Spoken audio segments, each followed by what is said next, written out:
the Russian emperor. فكان هو خال القيصر الروسي، كان اسمه نيكولافيتش. and he was very arrogant. هو كان جدا مغرور ومتكبر وينظر بعين الاحتقار للأسرى اللي قادمين خصوصا من تركيا ومن البلاد الإسلامية اللي موجودة، يحب يظهر سلطته وقوته عليهم. فكان يصفوا المساجين and he passes by with the نظرات الاحتقار.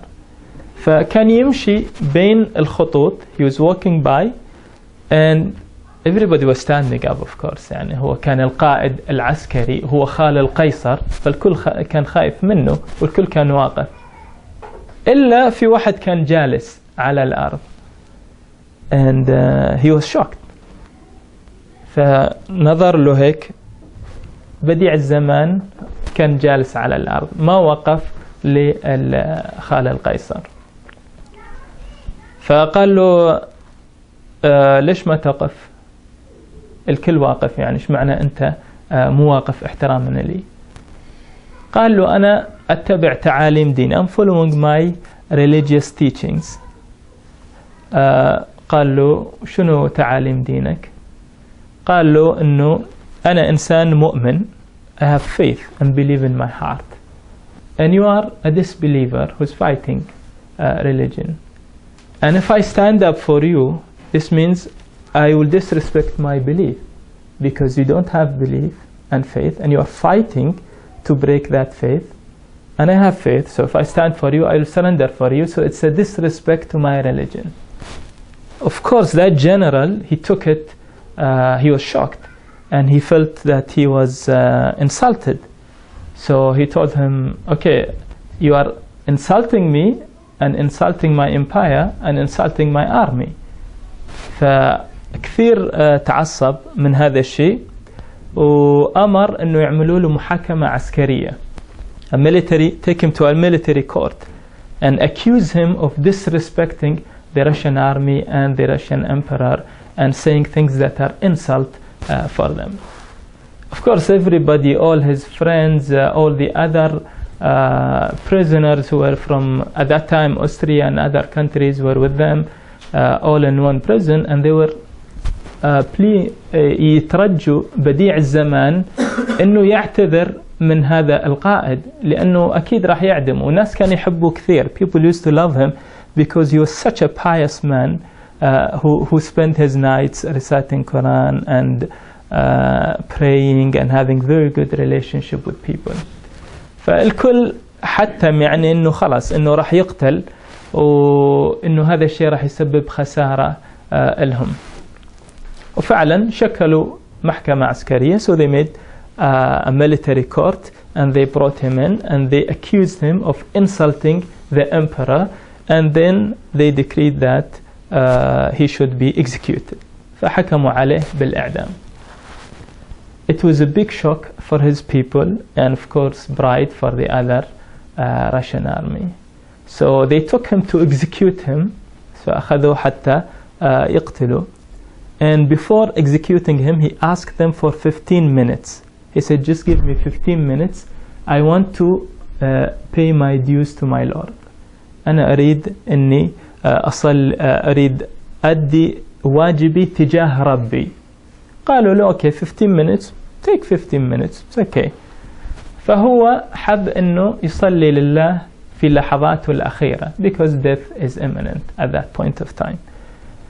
فتوضأ ووقف للصلاة، وقف بكل شموخ وبكل عزة وبكل قوة وكبر الله أكبر وبدأ في الصلاة. كانت صلاته في قمة الخشوع، إنه الجنود نفسهم اهتزوا من صلاته اللي كان يؤديها.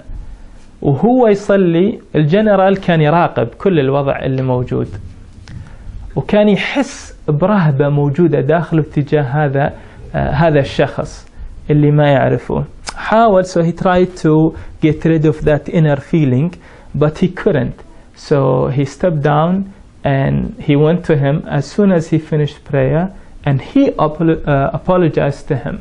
الجنرال نفسه اعتذر له وقال له أنا الآن تبرهن إلي إن الشيء اللي أنت عملته ما كان إهانة ولكن كان فعلا أنت تحترم دينك وتحترم ربك، وأنت قمت بهذاك الشيء لأنك عندك مبادئ وقيم وأنا أحترم هذا الشيء.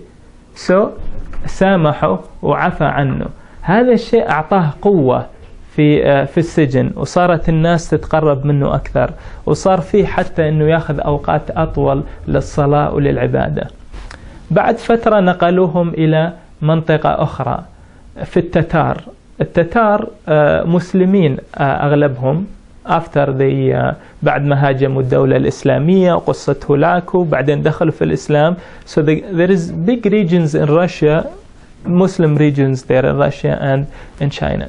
فلما كان في هذاك الريجن he used to look from behind the أسوار السجن، وكان يرى مسجد قديم مبني ومهجور، وكان دائما يحس بالألم داخل قلبه إنه هذا المسجد موجود وما حد يصلي فيه.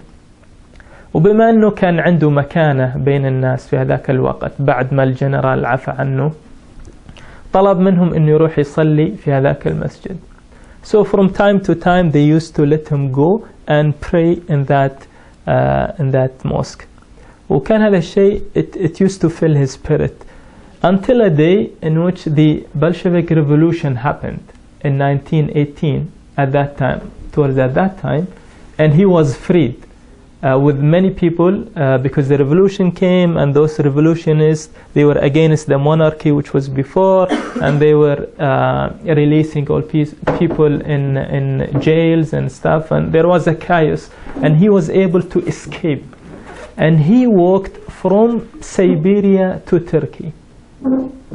It's a very long distance, but he was able to make it, and throughout the time he was always keeping very close hold to the Quran and to prayer. فكان دائما يعمر أوقاته بقراءة القرآن وبالصلاة.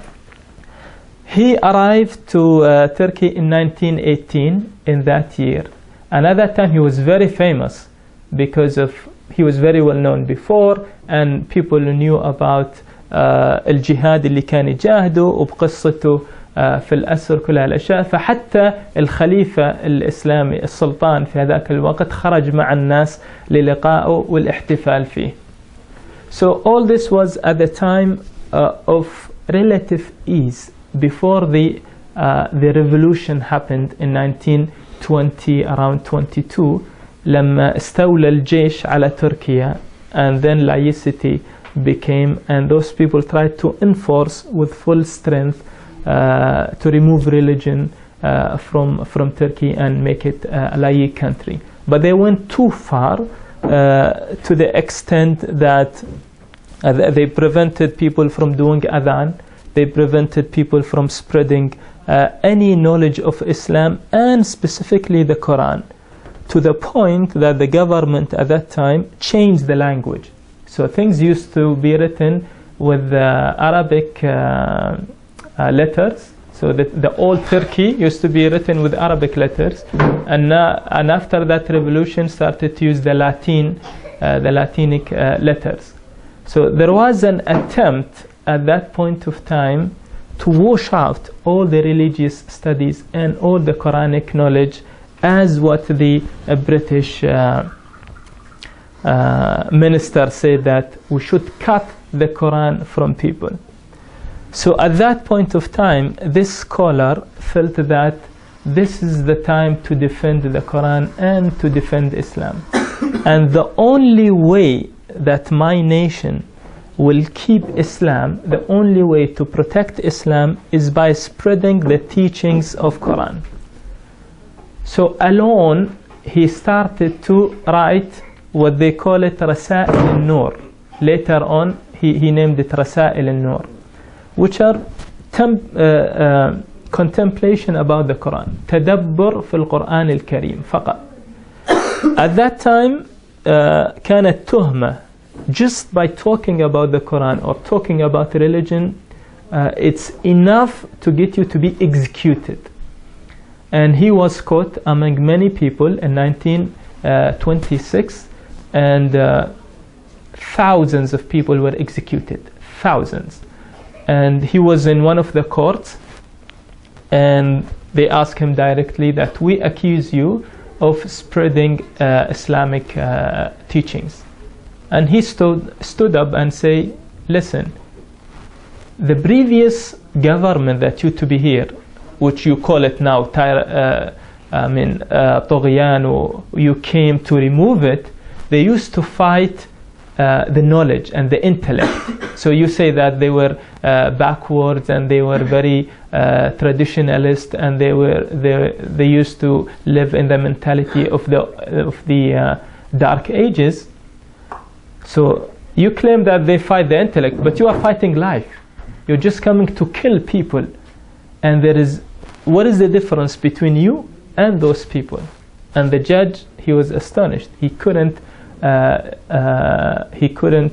make a decree to execute him. So they decided to exile him. قرروا إنه ينفوه من البلد, and to exile him as far as possible, so that to a place in which people don't know him, so that he don't spread his teachings. And they would put lots of guards around him so that he won't cause trouble for them. He was not doing anything, no politics, no secret societies, nothing. He was doing one and only one thing: spreading contemplations about the Quran. He used to write tafsir and spread it to people.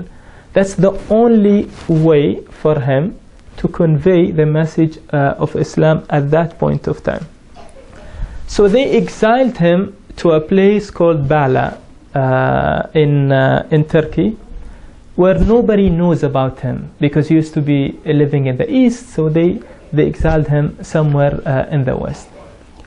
And he went there. It was a village, a small village in which no one knows him. They sent him to the police office, and he stayed there 3 days. And after that, they talked to him. He's a normal guy. There is nothing that political or threatening for them. So they decided to let him go and live in this village, with the condition that he don't go outside this village, because there are police people who are monitoring any movement that he would do. Of course, the people of that village, they were suspicious about this matter. What is this man? Doing so that the police and everybody is trying to siege him or put him into full control? So they were keeping distance from him. فعاش في هذيك القرية. كان يحب واحدة من الأشجار اللي موجودين. كان يحس بروحية. يعني كان يمشي أوكي، ما عنده بيت، ما عنده أحد يعرفه حتى يعطيه أكل أو يسكنه معه، ما عنده أموال حتى إنه يعطيها للناس. فراح إلى واحدة من الأشجار الكبيرة وحس بروحية في هذاك المكان وقاعد يصلي. So he started praying there, and he liked staying in that place a little far from the village, but alone, so that he worshiped God and he cannot do anything else. And so he used to, كان يصعد على الشجرة، كان الشجرة كبيرة، فكان يصعد يقعد على الشجرة ويتأمل, sit on the tree and contemplate about the Quran and do munajah and prayers to Allah. There was a carpenter, كان في نجار عايش في القرية، حس بعاطفة باتجاه هذا الرجل، فساعده بأنه بنى له على هذه الشجرة كوخ صغير.